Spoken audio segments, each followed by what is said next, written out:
The Breaking Ground's impacted my life in a lot of ways. I mean, a couple years ago, without it, really, I can't even really picture my life, what I would be doing if I wasn't involved with it. Just as far as going to Atlanta for Brave New Voices, like last summer, that was like all my time, and doing the open mics and slams around here and everything, and just being around the community and everything. I got to do what I want, like perform on stage and show my talents. I would say the Breaking Ground affected my life because I was one of those people who didn't really like get out and do anything. I kind of just sat at home and pretty much Netflix. Through the Breaking Ground, I've been able to come out of my shell a lot more. I've been able to grow as a writer. I've obviously gotten all kinds of opportunities to go to like Atlanta and Philly and meet poets from all over the world. I really just think it's an easy way to have fun doing what you love and to express yourself to other people. I mean, get your thoughts off of things.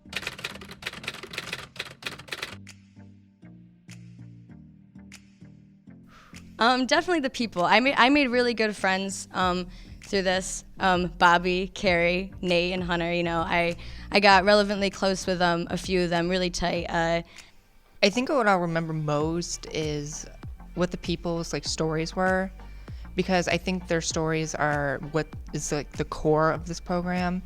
And like without the stories, there's like pretty much no backing to it, because you always need something to tell somebody. And the like personal things you get to find out about people in like small ways or even in like big open ways just really make you see people in a different view than what you actually would have thought that who they were. Some of my favorite memories was back when the BNV had their practices in the summer, helping them out and like helping them, giving them guidelines on what could make them better. Listening to them, watching them, even though I couldn't go to Georgia with them. But I mean, just watching them doing what they do, and they did a really good job. I'm glad I'm part of the group now. I definitely remember like all the awesome people I met and really just all the experience and like knowledge I've gotten out of it.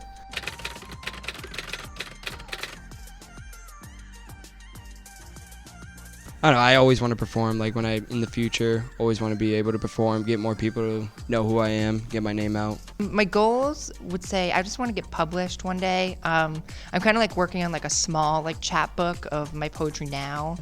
Definitely I've been like messing around with like finding my own beats and like getting around like with different studios, and definitely I want to be recording sometime in the next year. I'm chasing my dreams, woo, I am for real.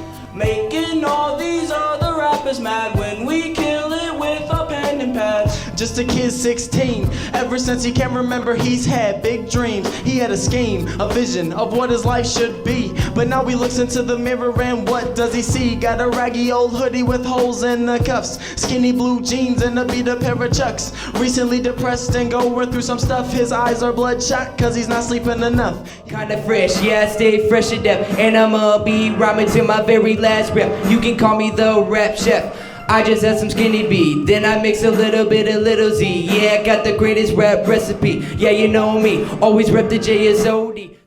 Tyler Clementi, 18, jumped from the George Washington Bridge, drawn in by the Hudson siren love song spit out on the banks of a muddy bay. Victim.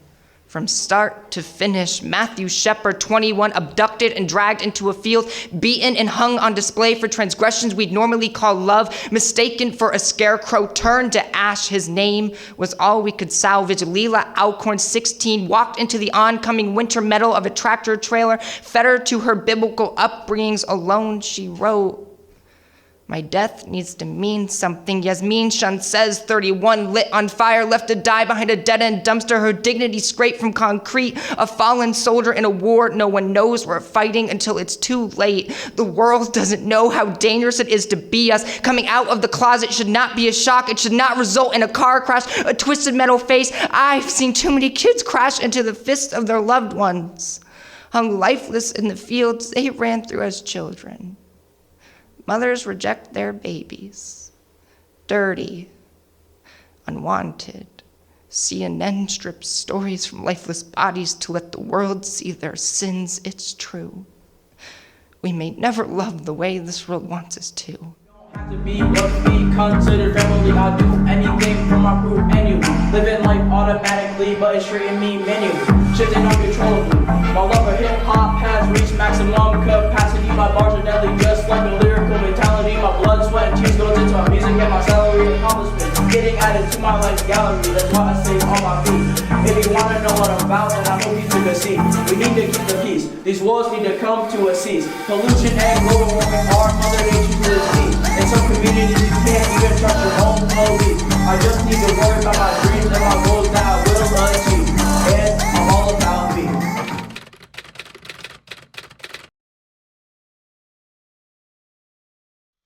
My favorite memory is going to be the first time I ever performed was when we opened up a concert. Me and Bobby did our first song, so. Back in this summer of 2015, we went to Atlanta, Georgia to perform at B&V, and towards the end of it, we were all so tired and everything was just like, we were just exhausted. We were hot. It was, we've just become like to our last straw, and it was late one night and Georgia Sherry pulls us all into a room and we're all, making a beat, the boys are rapping, and we have like the whole hallway filled with sound even though people are trying to sleep, and there's a video of it online, but watching the video, I mean, you see like the nostalgia in it, but you'll never get that experience as being there, and that was just one of my favorite memories. Probably the first time that I ever competed at Brave New Voices, because it was the first time that I'd ever really gone to like a slam of that magnitude and seen how many other people were interested in poetry. And it was just really interesting for me to know that there was a bigger group of people out there besides what we have down here in Pennsylvania that love what they do and what we do. I would definitely say like the entire Atlanta trip was just a really awesome experience. Good? Yeah? Awesome. Okay, my name is Georgia. I'm going to be your MC for the evening. You used to call me on my cell phone. Late night when you need my... I just joined the Breaking Ground a couple months ago, back in July, I'd say, right before they went to Atlanta. I'm actually kind of like a choreographer for them, I guess you could say. I choreographed their poems for them when they went to Atlanta, and just like their passion, like what they do, that's just like incredible. And it's really inspiring to me as like a fan of the arts, and I think it's great what they do, and it inspires me, and I think that they have impacted me just by being them, and they don't even know it. So.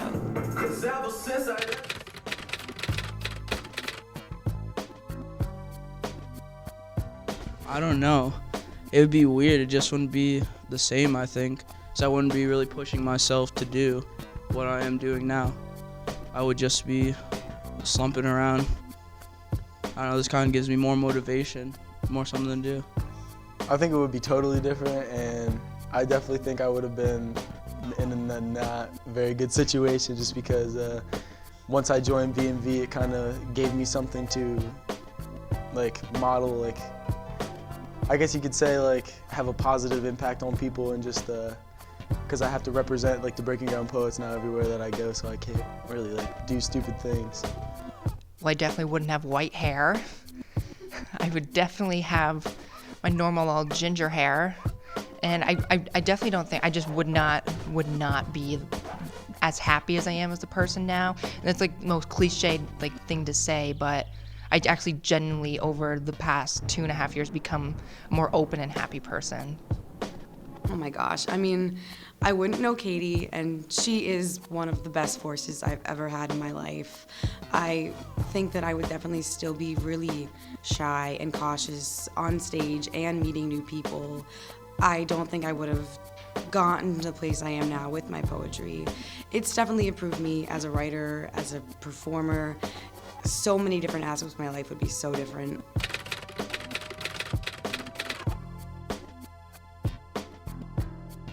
I don't know, it's fun. A lot of good memories to have.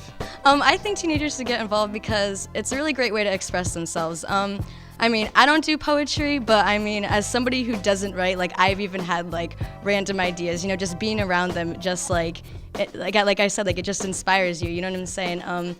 You could not do, you know, anything like this, but I mean, I think if you like came in here and just like, you know, were to check it out, I think that you'd find an interest, and I think it's like something that anybody could do if they put their mind to it. Like I said before, it's really easy to express yourself if you can't. There's many things that we do. We sing, rap, do poetry, just whatever is comfortable for you. I mean, we're all gathered around here. We all like each other. It's easy. You don't have to be nervous or embarrassed. Just be yourself, really. Well, when I first started in the Breaking Ground Poets, I was so shy and I could never go up on stage or anything. She actually got me to do it because she said that she would like bump me some extra credit points. So that was why I got involved. And then it's really, like I said, gotten me out of my shell, gotten me comfortable with talking to people and performing, and definitely helped me grow as a poet and in writing and in performance and all those cool things. Teenagers should definitely get involved because it's a really fulfilling program, and I think that it really is just like a really positive program for the whole community because you can get involved and really do something, and you never know what it could lead to or what you can do with it, you know what I mean? And it's good like life experiences.